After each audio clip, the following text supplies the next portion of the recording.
Hi കൂട്ടുകാരെ, ഇന്നത്തെ എപ്പിസോഡിൽ അച്ഛനും മകളും കൂടി പുഴയോരം വീട്ടിലേക്ക് എത്തിച്ചേരുകയാണ്.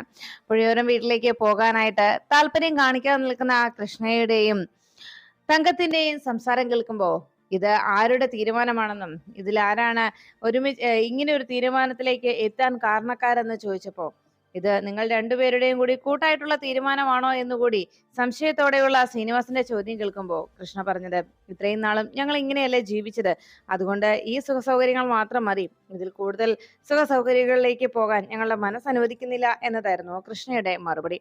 അത് കേൾക്കുമ്പോഴേക്കും ശ്രീനിവാസ് അവിടെ നിൽക്കുന്ന മോളുകുട്ടിയോട് ചോദിച്ചു, മോളുകുട്ടിക്ക് എന്താ ഇതിൽ അഭിപ്രായം പറയുവാനുള്ളത്?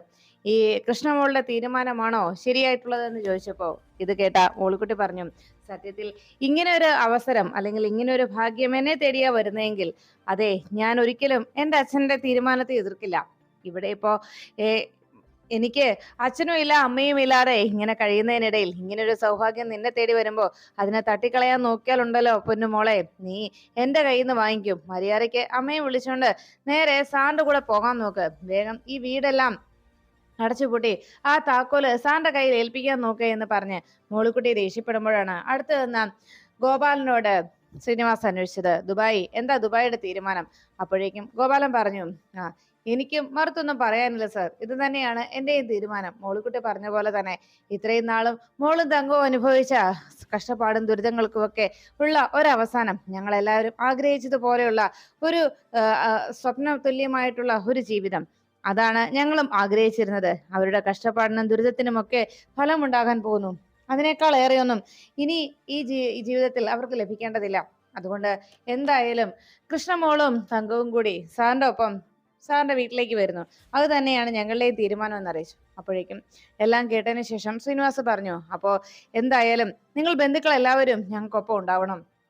ശ്രീന് ഈ ഒരു സന്തോഷത്തിൽ എൻ്റെ വീട്ടിലേക്ക് ചെന്ന് കയറുമ്പോൾ ബന്ധുക്കളൊക്കെ കൂടെയുള്ളത് എന്തുകൊണ്ടും നല്ലതാണ്. അതുകൊണ്ട് ഗോപാലനും സുനന്ദയും ഒക്കെ ഞങ്ങളോടൊപ്പം പൊടിയോരം വീട്ടിലേക്ക് വരണമെന്ന് പറഞ്ഞപ്പോൾ അത് കേട്ട ഗോപാലൻ ചോദിച്ചു, അയ്യോ സാറേ, ഇന്ന് വേണ്ട, ഞങ്ങൾ പിന്നീട് ഒരു ദിവസം വന്ന് ഇത് ആഘോഷപൂർണ്ണം ആക്കി തരാം.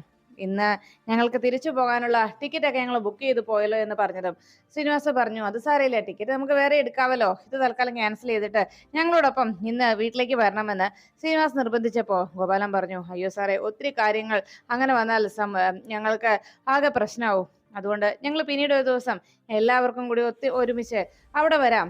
ഇന്നത്തെ ഒരു ദിവസത്തേക്ക് ഞങ്ങളെ ഒന്ന് ഒഴിവാക്കണം സാർ എന്ന് പറഞ്ഞപ്പോ ശരി, എന്നാ ദുബായിയുടെ തീരുമാനം അങ്ങനെയെങ്കിൽ അങ്ങനെ ആയിക്കോട്ടെ എന്ന് ശ്രീനിവാസ് സമ്മതിച്ചു. അപ്പോഴാണ് പുഴയോരം വീട്ടില് ഇത്രയും നേരമായിട്ടും അവരെ കാണാത്ത ടെൻഷനിൽ നിൽക്കുകയാണ് സത്യവതിയും മൂർത്തിയും. രണ്ടുപേരും ആരാണ് ഇവിടേക്ക് വരാൻ പോകുന്നത് എന്ന ആശങ്കയായിരുന്നു. ആരെയോ കൂട്ടിക്കൊണ്ട് വരുന്നതും ആരതി എടുക്കണം എന്നൊക്കെയല്ലേ വിളിച്ചു പറഞ്ഞത്. ഇതിനിപ്പോ ആരാണോ, എന്തായിരിക്കും പുതിയ ഇനി കണ്ടെത്തൽ, ആരെ വിളിച്ചോണ്ട് വരുന്നത് എന്നൊക്കെ ഓർത്ത് സത്യവതിയും മൂർത്തിയും ആകെ ടെൻഷനിലായിരുന്നു. മൂർത്തി പറഞ്ഞു, എന്തായാലും ആ ശാന്തിയും മകളൊന്നും ആയിരിക്കില്ല. കാരണം ഇവിടെയെല്ലാം നമ്മൾ അന്വേഷിച്ചു, ഇതുവരെ അവരെ കണ്ടെത്താൻ കഴിഞ്ഞിട്ടില്ലല്ലോ. അപ്പോ അവർ ജീവനോടെ ഉണ്ടോ എന്ന് പോലും നമ്മൾ സംശയിക്കേണ്ടി വരുന്നു. ഇനി സിത്താരയും ശ്രീനിവാസും തമ്മിൽ ഒരിക്കലും കണ്ടുമുട്ടില്ല. ഇനി അഥവാ കണ്ടുമുട്ടിയാൽ തന്നെ നമ്മൾ പറഞ്ഞതുപോലെയുള്ള കാര്യങ്ങൾ അവർക്കിടയിൽ സംഭവിക്കുന്നത് കൊണ്ട്, രണ്ടുപേരും പരസ്പരം ഒന്നും തുറന്നു പറയാത്തത് കൊണ്ടും ഒരിക്കലും ഇതിനിടയിൽ കളിച്ചത് നമ്മളാണെന്നുള്ള കാര്യം അവരും അറിയാൻ പോകുന്നില്ല എന്ന് പറഞ്ഞു. അങ്ങനെ ആ സന്തോഷത്തിൽ അങ്ങനെ നിൽക്കുമ്പോഴാണ് അവിടേക്ക് ശ്രീനിവാസിന്റെ വണ്ടി വന്ന് നിൽക്കുന്നത്. ശ്രീനിവാസിന്റെ കാറ് വന്നതും സത്യവതിയും മൂർത്തിയും വളരെ പ്രതീക്ഷയോടെ അരികിലേക്ക് ചെന്നു. ശ്രീനിവാസ് കാറിൽ നിന്നിറങ്ങി വേഗം സത്യവതിയുടെ അടുത്തേക്ക് എത്തിയിട്ട് ചോദിച്ചു, ചേച്ചി വല്ലാത്ത ടെൻഷൻ ഉണ്ടാവും അല്ലേ? ആകാംക്ഷയുടെ കാത്തിരിക്കുകയായിരിക്കും ഞാൻ ആരെ കൂട്ടിക്കൊണ്ട് വരുന്നതെന്ന് അറിയാനായിട്ട്. ഞാൻ അങ്ങനെയല്ലേ വിളിച്ചു പറഞ്ഞത്. ആരായിരിക്കുന്ന ചേച്ചിക്ക് എന്തെങ്കിലും ഒരു ഊഹം ഉണ്ടോ എന്ന് ചോദിച്ചപ്പോ, ഏയ് ഇല്ല ഇല്ല എന്റെ അനിയൻ കുഞ്ഞെ, നീ കാര്യം പറയാ എന്ന് പറഞ്ഞപ്പോ വേഗം മൂർത്തിയുടെ അടുത്തേക്ക് ചെന്ന് ശ്രീനിവാസ് പറഞ്ഞു, മൂർത്തി, സത്യത്തിൽ നമ്മൾ ഒട്ടും പ്രതീക്ഷിക്കാത്ത ചില സംഭവങ്ങൾ നമ്മുടെ ജീവിതത്തിലേക്ക് കടന്നു വരും. അതാണ് ദാ ആരാണെന്ന് ഇനി സസ്പെൻസ് ചെയ്യാൻ വെക്കുന്നില്ല, ഇങ്ങോട്ട് ഇറങ്ങി വാ എന്ന് പറഞ്ഞപ്പോ കാറിന്റെ ഡോർ തുറന്ന് പുറത്തേക്ക് തങ്കം ആദ്യം ഇറങ്ങി. തങ്കത്തെ കണ്ടതോടെ സത്യവതിയും മൂർത്തിയും ഒന്ന് ഞെട്ടി. ഇത്രയും നാളും അന്വേഷിച്ച് നടന്നിട്ടും ശാന്തിയെ കണ്ടെത്താൻ കഴിയാതെ പോയപ്പോ ഒടുവിൽ ദാ ശ്രീനിവാസിന്റെ കൺമുന്നിൽ ജീവനോട് അവൾ വന്ന് നിൽക്കുന്നു എന്നത് കണ്ട് അവർക്ക് വല്ലാത്ത ആശങ്കയും അതിശയവുമായി. അപ്പോഴാണ് ശ്രീനിവാസ് പറഞ്ഞത്, അതെ, ഇത് കണ്ടില്ലേ, എത്ര നാളായി നമ്മൾ അന്വേഷിച്ച് നടന്ന ആളാണിത് എന്ന് പറഞ്ഞപ്പോ മൂർത്തി പറഞ്ഞു, ഓഹോ, ശരിക്കും ശാന്തിയെ നമ്മൾ എല്ലായിടത്തും അന്വേഷിച്ചല്ലോ. സത്യത്തിൽ എനിക്ക് വിഷമമുണ്ട് കേട്ടോ. ഞങ്ങൾക്ക് കണ്ടെത്താൻ കഴിയാതെ പോയല്ലോ.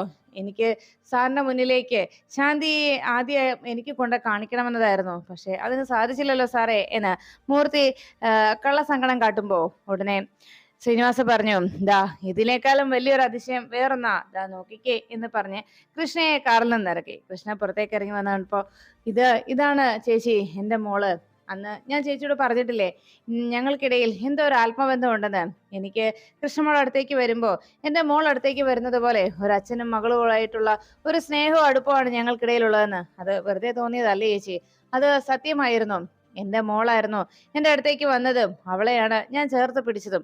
അതുകൊണ്ട് തന്നെയായിരുന്നു അങ്ങനെ ഒരു തോന്നൽ എന്റെ മനസ്സിലുണ്ടായതെന്നും ശ്രീനിവാസ സത്യവതിയുടെ അടുത്തേക്ക് എത്തി പറയുന്നു. അത് കേട്ടതും സത്യവതി അതിശയത്തോടെ കൃഷ്ണയെ നോക്കുകയാണ്.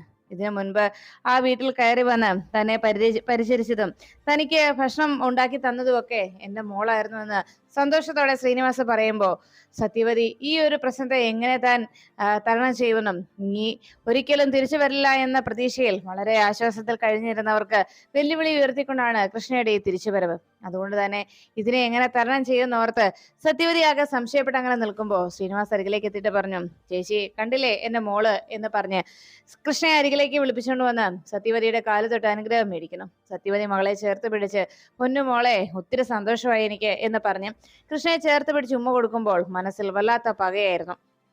അപ്പോഴാണ് തങ്കം മുന്നിലേക്ക് എത്തിയത്. ഉടനെ ശ്രീനിവാസ പറഞ്ഞു, അതെ ഇപ്പോ ഞാനേ ഇന്ന് മോളുടെ പിറന്നാളിന് അവിടേക്ക് ചെന്നതാണ്. അപ്പോഴാണ് എന്നെ ഞെട്ടിച്ചുകൊണ്ട് അവിടേക്ക് തങ്കം വന്നെത്തിയത്. ഓ, തങ്കമല്ലോ, ആർക്കും അറിയത്തില്ലല്ലോ അല്ലെ.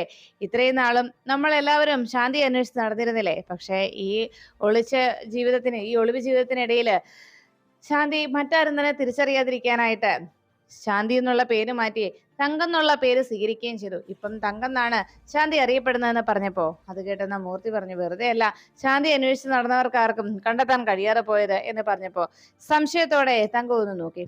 അതിനുശേഷം തങ്കത്തെ അകത്തേക്ക് സ്വീകരിക്കുകയാണ്. കൃഷ്ണയെയും തങ്കത്തെയും അകത്തേക്ക് സ്വീകരിക്കാനായിട്ട് ചേച്ചിയോട് പറയുമ്പോ ചേച്ചി പറഞ്ഞ അനുസരിച്ച് ആരതി ഒഴിഞ്ഞ് സ്വീകരിക്കുന്നതിന് വേണ്ടിയുള്ള ആരതി തട്ടവുമായി അവിടുത്തെ ഒരു ജോലിക്കാരി പെൺകുട്ടി എത്തണം. ആരതി തട്ടം വാങ്ങിച്ച് സത്യവതി കൃഷ്ണയെ ആരതി ഒഴിഞ്ഞ് അകത്തേക്ക് സ്വീകരിക്കണം.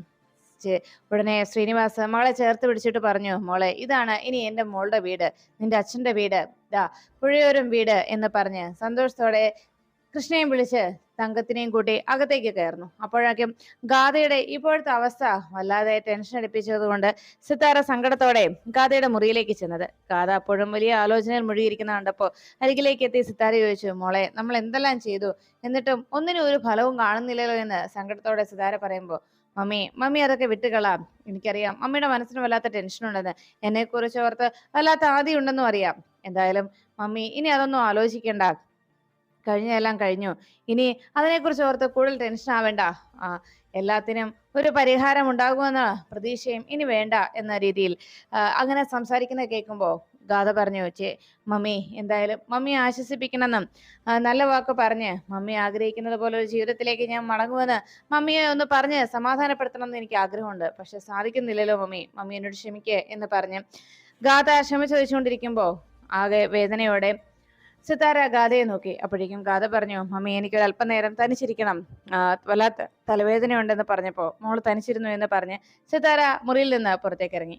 സിത്താര പുറത്തേക്ക് ഇറങ്ങി വരുമ്പോ അവിടെ സിനി കാത്തു നിൽക്കുകയായിരുന്നു. മേഡം സിത്താര മേഡത്തോട് സിനി ചോദിച്ചു, ഗാഥ മേഡത്തിന് എന്തെങ്കിലും കുടിക്കാനോ മറ്റോ എന്ന് ചോദിച്ചപ്പോ ഒന്നും വേണ്ട, എന്റെ മോളുടെ ജീവിതം ആകെ തകർന്ന അവസ്ഥയിൽ നിൽക്കുന്നത് കണ്ടില്ലേ സിനി, ശരിക്കും എന്താണ് ഇവിടെ സംഭവിച്ചിരിക്കുന്നത്?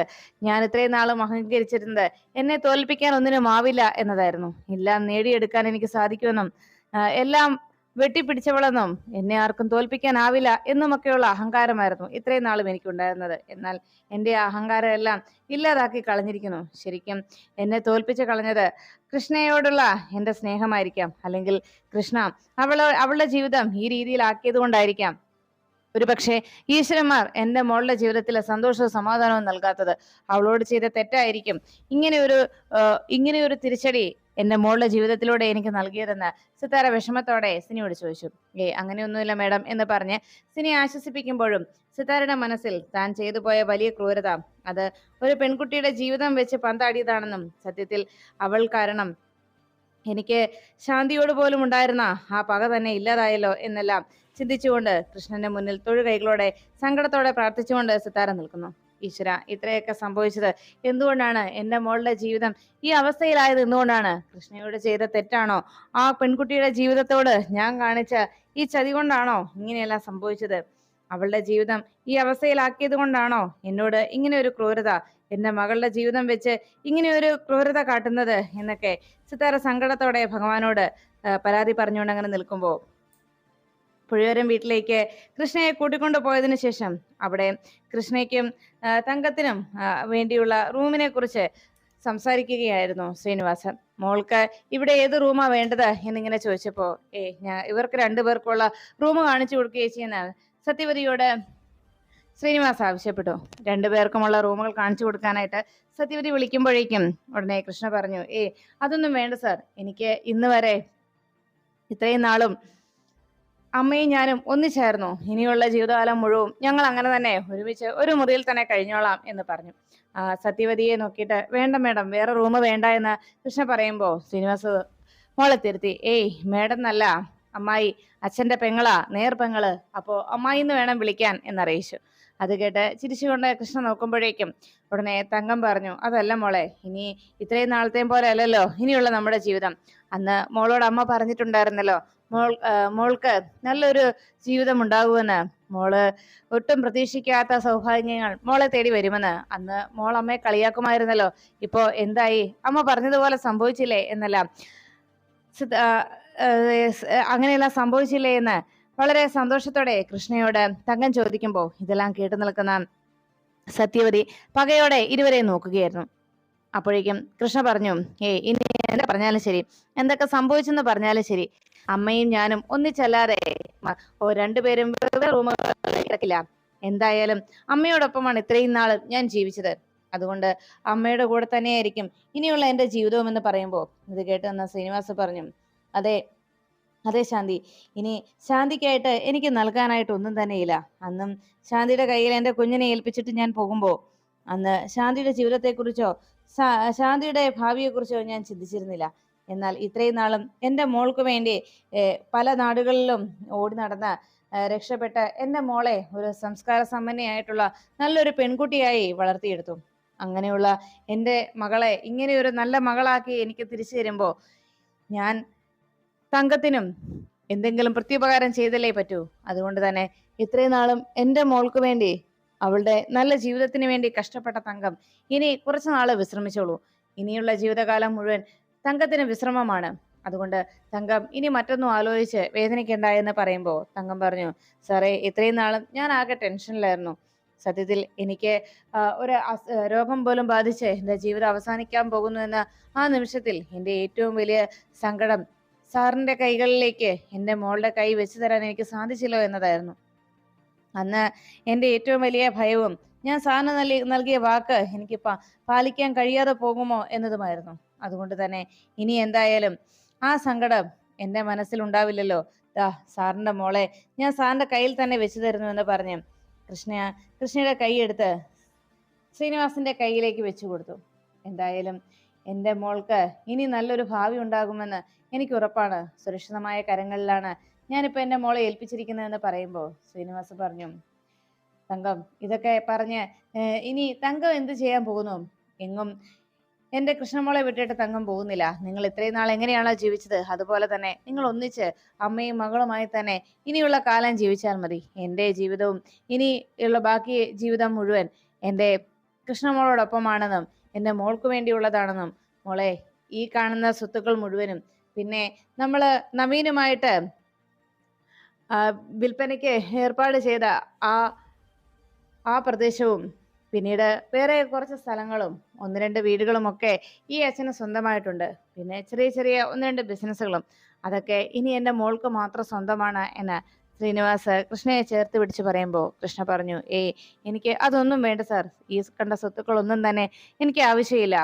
എനിക്കിപ്പോ എൻ്റേതെന്ന് പറയാൻ, എന്നെ സംരക്ഷിക്കാൻ ഒരു അച്ഛൻ എനിക്കുണ്ടല്ലോ, അത് മാത്രം മതി എനിക്ക് എന്ന് കൃഷ്ണ സന്തോഷത്തോടുകൂടി പറയുമ്പോൾ, അങ്ങനെയല്ല, എൻ്റെ മോൾക്കുള്ളതാണ് ഈ അച്ഛന്റെ അധ്വാനത്തിന്റെ ഫലങ്ങൾ മുഴുവൻ. അതുകൊണ്ട് ഇനി എൻ്റെ മോള് വേദനിക്കാൻ പാടില്ല. എൻ്റെ മോളുടെ ജീവിതത്തിൽ എന്നും ഈ അച്ഛൻ എൻ്റെ മോൾക്കൊപ്പം ഉണ്ടാകുമെന്ന് പറഞ്ഞ് കൃഷ്ണയെ ചേർത്ത് പിടിക്കുമ്പോൾ അവിടെ സിത്താര ഇക്കാര്യമൊന്നും അറിയാതെ തന്റെ മകളുടെ ഭാവി ജീവിതത്തെക്കുറിച്ച് ഓർത്ത് വല്ലാതെ വ്യഥ കൊണ്ടുകൊണ്ട് ഇനി എങ്ങനെയാകും, എന്താകും ഇനി മുന്നോട്ടുള്ള ജീവിതമെന്നും, എൻ്റെ മോളുടെ ജീവിതത്തിൽ ആരായിരിക്കും മോൾക്ക് ഇനി ഒരു തുണയായിട്ടുണ്ടാവുക, നവീനമായിട്ടുള്ള ഈ ബന്ധം ഇനിയും സുരക്ഷിതമായി മുന്നോട്ട് കൊണ്ടുപോകുമോ, അങ്ങനെയുള്ള 1000 ചോദ്യങ്ങളായിരുന്നു ആ നിമിഷം സിതാരയുടെ മനസ്സിനെ അലട്ടിക്കൊണ്ടിരുന്നത്. തന്റെ മകളുടെ ജീവിതത്തെക്കുറിച്ചുള്ള ആശങ്കകളിൽ മുഴുകിക്കൊണ്ട് സിതാര തനിക്ക് സമാധാനം കിട്ടാതായപ്പോ മനസ്സിന്റെ സമാധാനത്തിന് വേണ്ടി ഇനി എന്താണ് ഒരു പോംവഴിയെന്നും ഈ പ്രശ്നങ്ങളിൽ നിന്നൊക്കെ എങ്ങനെയാണ് തന്റെ മോളെ ഒന്ന് പുറത്തു കൊണ്ടുവരിക എന്നുമെല്ലാം ആലോചിച്ച് ഒരു ഉത്തരം കിട്ടാതെ ആകെ വിഷമത്തോടെ സിത്താര നിൽക്കുമ്പോൾ സിത്താരയുടെ മനസ്സിന് അപ്പോഴേക്കും ഒരാശ്വാസം എന്നോണം സിത്താരയുടെ മനസ്സിലേക്ക് കടന്നു വരുന്നത് കൃഷ്ണയുടെ തിരിച്ചുവരവ്, അല്ലെങ്കിൽ കൃഷ്ണയെ നവീനിലേക്ക് ചേർത്ത് വയ്ക്കുക എന്ന് ഒറ്റ കാരണം മാത്രമായിരിക്കും. ഗാഥയുടെ മനസ്സിൽ നവീൻ ഉള്ളിടത്തോളം കാലം സിത്താരയും കൃഷ്ണയുമായിട്ട് നവീൻ്റെ ഒരു ജീവിതം ഉണ്ടാകുമോ എന്നൊക്കെ സിത്താര ചിന്തിച്ചു പോയി. അപ്പോഴേക്കും കളരിക്കല് ഭക്ഷണം പോലും കഴിക്കാതിരിക്കുന്ന നവീന്റെ അവസ്ഥ കണ്ട് അരികിലേക്ക് വന്ന സരസ്വതി അമ്മ സുമിത്രയോട് പറഞ്ഞു, സുമിത്രേ, നവീന് ഭക്ഷണം എടുത്തു കൊടുക്ക്, ഇനി നവീൻ പട്ടിണി കിടക്കണ്ട. അപ്പോഴേക്കും ഉടനെ തന്നെ അരികിലേക്ക് ചെന്ന് സുമിത്ര നവീനോട് ഭക്ഷണം കഴിക്കാനായിട്ട് വരാൻ ആവശ്യപ്പെട്ടു. അത് കേൾക്കുമ്പോഴേക്കും നവീൻ പറഞ്ഞു, അമ്മേ, ഇവിടെ എല്ലാവരും പറഞ്ഞിരുന്നത് എൻ്റെ വിവാഹമാണ് ഏറ്റവും വലുതെന്നായിരുന്നു. എൻ്റെ വിവാഹം നടന്നു കഴിഞ്ഞാൽ ഈ കുടുംബത്തെ പ്രശ്നങ്ങൾക്കൊക്കെ പരിഹാരമാകുമെന്നതായിരുന്നു. എന്നാൽ വിവാഹം കഴിഞ്ഞിട്ട് ഇത്രയും നാളായി, എന്തെങ്കിലും പരിഹാരം ഉണ്ടായോ? വിവാഹത്തോടെ തന്നെ എൻ്റെ ജീവിതത്തിന്റെ സമാധാനവും സ്വസ്ഥതയും ഒക്കെ ഇല്ലാതായി. സത്യത്തിൽ വിവാഹം സ്വർഗത്തിൽ വെച്ച് നടക്കുന്നു എന്നൊക്കെയാണ് പറയാറുള്ളത്. എൻ്റെ വിവാഹം നടന്നത് അത് സ്വർഗത്തിൽ വെച്ചായിരുന്നില്ല എന്ന് മാത്രം. വിവാഹ ജീവിതത്തിൽ ഞാൻ അനുഭവിക്കാത്ത ടെൻഷനും വേദനയും ഇനി ഒന്നും തന്നെ ഇല്ല. ഇതിൽ കൂടുതൽ ഇനി എന്താണമ്മേ ഞാൻ ഇനി അനുഭവിക്കാനുള്ളത് എന്നെല്ലാം വേദനയോടെ സുമിത്രയോട് നവീൻ ചോദിക്കുമ്പോൾ ഇതെല്ലാം കേട്ട് അപ്പുറത്ത് നിൽക്കുന്ന മുത്തശ്ശിയുടെ മനസ്സിൽ വല്ലാത്ത ആശങ്കയായി. നന്ദൻ അരികിലേക്ക് എത്തിയതും മുത്തശ്ശി കൃഷ്ണയെ കുറിച്ച് പറഞ്ഞു. കൃഷ്ണമോള് തിരിച്ചു വന്നിരുന്നെങ്കിൽ നവീൻ ഒരു നല്ലൊരു ജീവിതം ഉണ്ടാകുമായിരുന്നു എന്ന് പറയുമ്പോൾ അത് കേട്ട് നിൽക്കുന്ന നന്ദൻ പറഞ്ഞു, അമ്മേ, നമ്മളാലാകുന്ന വിധത്തിലൊക്കെ അവരെ തിരിച്ചു കൊണ്ടുവരാനായിട്ട് നമ്മൾ ശ്രമിച്ചില്ലേ അമ്മ, എന്നിട്ടും കൃഷ്ണയെ തിരിച്ചു കൊണ്ടുവരാൻ നമുക്ക് സാധിച്ചില്ലല്ലോ. അവരെവിടേക്കാണ് പോയതെന്ന് പോലും ആ ഗോപാലനും ഭാര്യയും പറയാൻ കൂടി തയ്യാറാകുന്നില്ല. നമ്മളുടെ ആവശ്യം പറഞ്ഞതുമാണല്ലോ നവീനോടൊപ്പമുള്ള കൃഷ്ണമോളുടെ നല്ലൊരു ജീവിതം. പക്ഷെ അതിനും അവർ നമ്മളെ ഒന്ന് സഹായിക്കാതെ തരവില്ലല്ലോ. എനിക്ക് തോന്നുന്നത് ആ സിത്താരയെ ഭയന്നിട്ടായിരിക്കാം ഒരു പക്ഷെ അവർ കൃഷ്ണയുടെ അമ്മയും എവിടെയാണുള്ളതെന്നുള്ള വിവരം നമ്മളിൽ നിന്ന് മറച്ചു വെക്കുന്നത് എന്ന് പറഞ്ഞപ്പോൾ എങ്ങനെയും അവരിലൂടെ സത്യം കണ്ടെത്തണമെന്ന് തന്നെ സരസ്വതി അമ്മ നന്ദനോട് പറയുന്നു. അപ്പോഴാണ് പുഴയോരം വീട്ടിലേക്ക് പോയതിനു ശേഷം കൃഷ്ണയെയും തങ്കത്തെയും കാണുവാനായി അവിടേക്ക് മോളുകുട്ടി എത്തിയത്. മോളുകുട്ടി വരുമ്പോഴേക്കും മോളുകുട്ടിയുടെ പെരുമാറ്റവും സംസാര രീതിയും ഒക്കെ അവരിൽ നിന്ന് കുറച്ച് അകന്നു നിൽക്കുന്ന പോലെ തോന്നിയപ്പോൾ കൃഷ്ണ അരികിലേക്ക് വന്ന് മോൾക്കുട്ടിയോട് ചോദിച്ചു, എന്താടി പെണ്ണെ, നീ എന്താ ഞങ്ങളെ ഒറ്റപ്പെടുത്തി കളയുകയാണോ? അപ്പോഴേക്കും മോൾക്കുട്ടി പറഞ്ഞു, ഏയ് അല്ല, മുമ്പത്തെ പോലെ അല്ലല്ലോ കൃഷ്ണേ, നീ ഇപ്പോ അനിയൻ സാറിന്റെ മകളല്ലേ എന്ന് ചോദിച്ചപ്പോ കൃഷ്ണയോടുള്ള മോൾക്കുട്ടിയുടെ ചോദ്യം കേട്ട് കൃഷ്ണ പറഞ്ഞു, അതെ, എനിക്ക് അനിയൻ സാറ് എൻ്റെ അച്ഛനാണെന്നുള്ള സത്യം അറിഞ്ഞത് ഇന്നലെയാണ്. എന്നാലേ അതിനു മുൻപേ നീ എൻ്റെ സഹോദരിയാണ്. അതുകൊണ്ട് മോളെ, നീ ഞങ്ങളെ അങ്ങനെ അങ്ങ് നിന്നിൽ നിന്ന് അകറ്റി നിർത്താനൊന്നും നീ നോക്കണ്ട. ഞങ്ങൾ എവിടെ പോയാലും ഏത് വീട്ടിൽ ജീവിച്ചാലും എവിടെ താമസിച്ചാലും ഞങ്ങൾക്ക് പ്രിയപ്പെട്ടവൾ നീ തന്നെയാണ്. നീ എന്ന് ഞങ്ങളുടെ ജീവിതത്തിലേക്ക് വന്നിട്ടുണ്ടോ അന്നു മുതൽ നീയും ഞങ്ങളുടെ കുടുംബത്തെ ഒരംഗം തന്നെയാണ്. അതുകൊണ്ട് അങ്ങനെ അങ്ങ് പറഞ്ഞ് ഞങ്ങളിൽ നിന്ന് ഒഴിഞ്ഞു പോകാമെന്നും ഞങ്ങളെ അകറ്റി നിർത്താമെന്നും പൊന്നുമോൾ വിചാരിക്കണ്ട കേട്ടോ എന്ന് കൃഷ്ണ മോളുകുട്ടിയോട് പറയുമ്പോൾ കൃഷ്ണയുടെ വാക്കുകൾ കേട്ട് മോളുകുട്ടിയുടെ കണ്ണുകൾ നിറയുന്നു.